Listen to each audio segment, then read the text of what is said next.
It might have taken him almost 100 races, more than 2.5 years, a lot of close calls along the way, but at the end of the day, a win's a win. And there's no denying that Chase Elliott really earned that win here this weekend.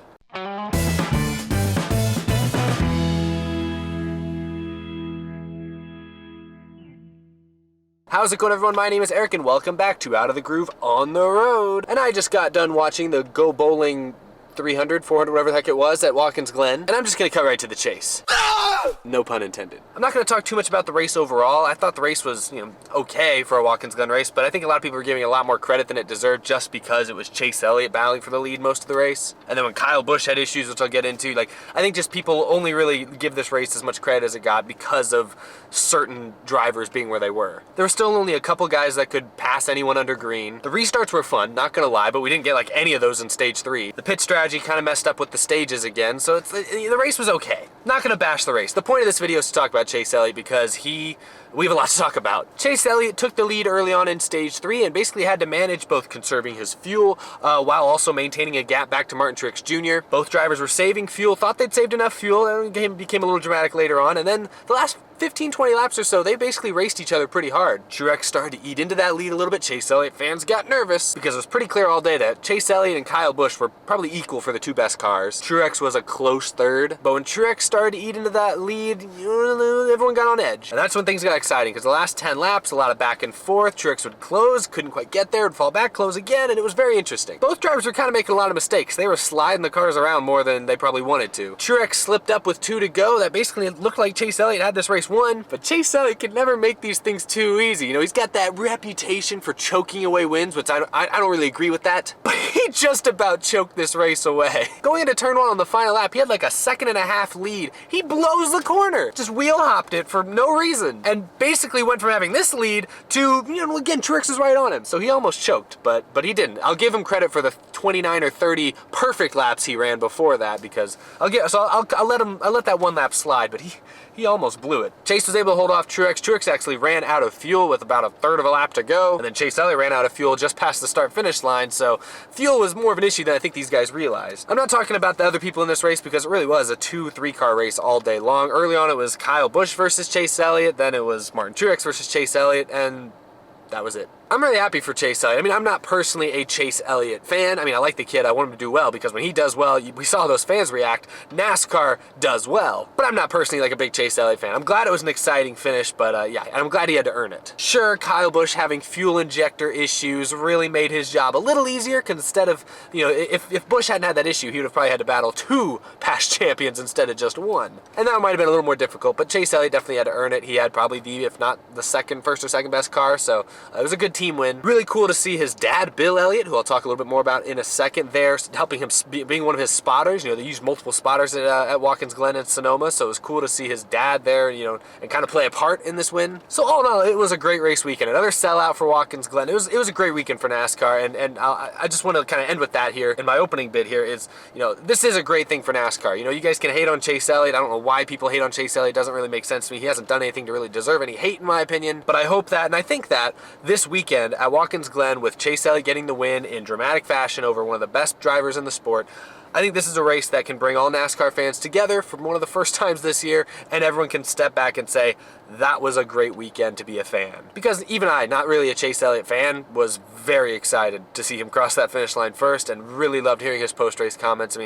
It was great. So I hope most fans feel the same way. I think most NASCAR fans will feel that way. Even if they're not big Chase Elliott fans, you gotta give the kid credit. He's had to go through a lot of scrutiny. He had a lot of hype put on him before he even got into the Xfinity Series, just being the son of Bill Elliott. And he lived up to it in the Xfinity Series. And honestly, since he's been in the Cup Series the last 2.5 years, he's probably been consistently the best Hendrick car for most weeks. Even better than Johnson, better than Junior, Kane, Bowman, all these guys. But he hadn't gotten a win yet. The fact that he didn't have that single first place finish, a lot of seconds, a lot of top 5s, the fact that he hadn't won yet was still a big blemish on his resume, and so it has to feel good for him, his fans, and really just NASCAR fans in general. It has to feel good to know that he has now been, I guess, legitimized by getting a win finally. He's also locked in the playoffs now. He was kind of flirting with that bubble, but now he's locked in, so you can rest easy now. Anyway, that's all I wanted to talk about there. I wanted to bring up another point that I think a lot of people are making on Twitter, and I've seen people making this point more and more lately, and it's the idea that Chevy is back. back. Obviously, Chase Elliott, a Chevy, got the win this weekend, and that's the first time Chevy has won in the Cup Series since Daytona in February. So that's got to be making Chevy fans feel good. Plus, Chase Elliott's been running pretty well the last couple weeks. He won a stage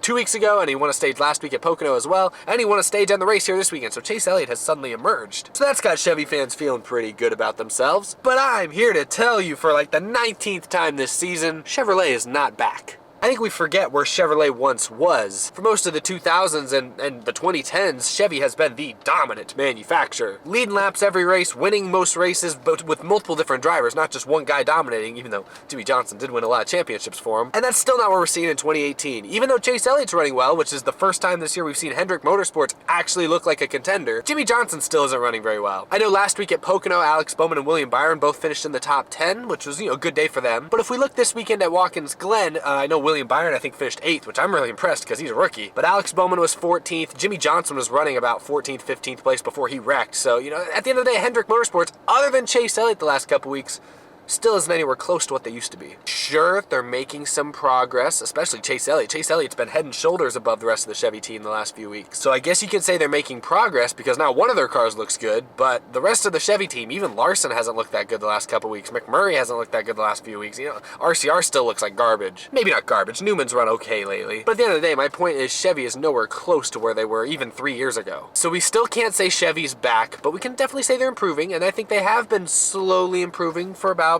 8 races or so now. Chase Elliott winning is a huge deal for Chevy, but Chase Elliott isn't the entire Chevy team. There's still like 10 or 15, 20 other Chevy cars out there that are still not very good. So you got one guy fixed, but you have not fixed the rest of your team. So Chevy's not back. And even though Chase Elliott's been looking good, let's keep in mind he's been running well these last 3 weeks at Pocono, New Hampshire, and Watkins Glen. These 3 tracks are not playoff tracks. These 3 tracks are very different than any other track, so we still haven't seen Chase Elliott run well at mile and a halfs in a while. Just saying, I don't want to take anything away from him, but I'm just saying, he's, if people are going to try to start saying he's a championship contender, well, hold your horses there. I'm just saying. I don't want to end on a negative for Chase Elliott or Team Hendrick, so I'll end with this last point. This weekend really was kind of the weekend of the Elliotts, because not only did Chase Elliott win his first career Cup Series race with his father, Bill Elliott, kind of helping him out as a spotter, but it was just announced yesterday that Bill Elliott, NASCAR Hall of Famer, 62 years old, is going to be running the Xfinity Series race at Road America in the next couple weeks. A Hall of Famer, 62 years old, coming out of retirement to run an Xfinity race. Caught everyone by surprise. I know I don't really talk too much about the Xfinity Series on this show, it's mostly Cup-centric, but since it's Bill Elliott, again, this has become kind of the awesome Elliott weekend, I figured I had to at least bring it up. Anyway, y'all, that's really the last thing I wanted to talk about. Wow, the sun just came out and it's really bright in here now. The lighting is weird. So I'm gonna wrap this up. Thank you guys so much for watching today's episode of Out of the Groove. I'll do another episode later this week where I'll talk a little bit more about this race and other news that comes out. But yeah, so thank you guys so much for watching. Follow me on Twitter, Instagram, links to those are down below. Thank you, of course, to our amazing Patreon sponsors of the show. You too can become a sponsor for just $5 a month. You get access to the sponsors-only Discord server. You get your name on each episode of the show, and you also get access to some special behind-the-scenes posts on Patreon as well. So thanks for checking that out. Hope you guys all enjoyed. Got some more videos in the works. In just a couple weeks, I'll be in a new studio, so I will not be filming from my car like some sort of bum. I will look like a nice trained professional once again. I don't think I can say once again. I don't know if I've ever looked like a trained professional, but I can look like a semi-pro for the first time ever. So looking forward to that. Thanks everyone for watching. Have a great week, everybody.